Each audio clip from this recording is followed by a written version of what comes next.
Hello, আসসালামু আলাইকুম। This is me পাপড়ি। কি অবস্থা সবার? আশা করি সবাই ভালো আছেন। আলহামদুলিল্লাহ আমি অনেক বেশি ভালো আছি আর অনেক বেশি ভালো থাকতেই হবে, কারণ সামনেই তো ঈদের জন্য কিন্তু কেনাকাটা করতে আমার অনেক বেশি ভালো লাগে, কারণ সবার সাথে টুকটাক বের হওয়া হয়। বের হওয়া মানে ঘোরাঘুরি, খাওয়া দাওয়া সবকিছু মিলে অনেক বেশি ভালো লাগে। এই তো আর একদিন পরে ঈদ, সময় কি তাড়াতাড়ি চলে যাচ্ছে তাই না? রোজা আসবে আসবে বলে শেষ হয়ে গেল, ঈদ আসবে আসবে বলে এসেই গেল। যাই হোক, ওদিন চলে গিয়েছিলাম চৌমুনি মোর্শেদ আলমে। তো গিয়ে আমরা একটু ঘুরে ঘুরে দেখতেছিলাম কালেকশন। প্রত্যেকটা জিনিসের এত বেশি দাম ছিল আর এত মানুষ ছিল আর দাম ছাড়তেছিল না, আমরা অনেক মুলামুলি করতেছিলাম। তারপরে চলে যাই ডায়মন্ড ওয়ার্ল্ডে। তো বসে বসে দেখতেছিলাম রিং কালেকশন, দেখতেছিলাম ওদের রিং কালেকশন অনেক বেশি। চারিদিকে আমি আরহামকে কোলে নিয়ে বসেছিলাম, ওকে আদর করতেছিলাম আর ও ঘুম থেকে উঠে গেছে, সবাই কিন্তু মাশাআল্লাহ বলবে। আর অন্যদিকে আপু টোকেনের নাম লিখতেছিল, কারণ মোর্শেদ আলমের বাইকগুলো অনেক বেশি জোস, ওগুলো যদি একটা পেয়ে যাই ভাই। অবশ্যই এসব লটারিতে আমাদের নাম ওঠে না, তাও একটা বাইকের আশা ভরসা নিয়ে ফালাইলাম। তারপর আমরা ঘুরে ঘুরে কিছু কসমেটিক আইটেম দেখতেছিলাম, টুকটাক অনেক কিছুই নেওয়া হয়েছে, বাট দাম ছাড়ে না। কেন যে দাম ছাড়ে না বুঝি না। আমাদের কেনাকাটা একদম ডান। এখন আমরা চলে যাচ্ছি বাসায়। আর এখানে অনেক বেশি জ্যাম ছিল, আমরা দাঁড়াইছিলাম, সিএনজি পাচ্ছিলাম না।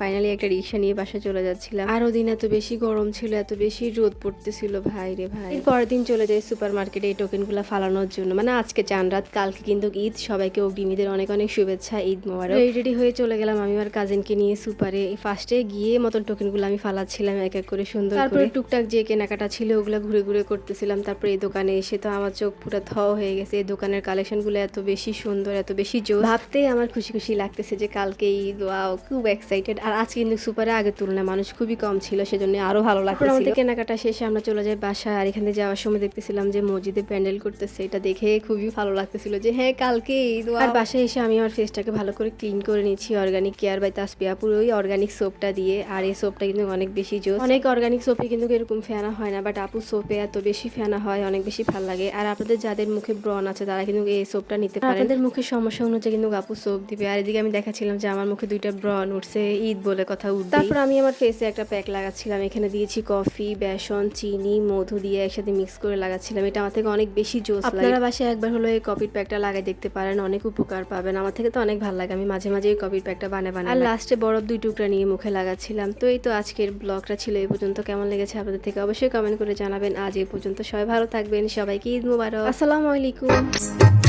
आजा मेरे दिल में आजा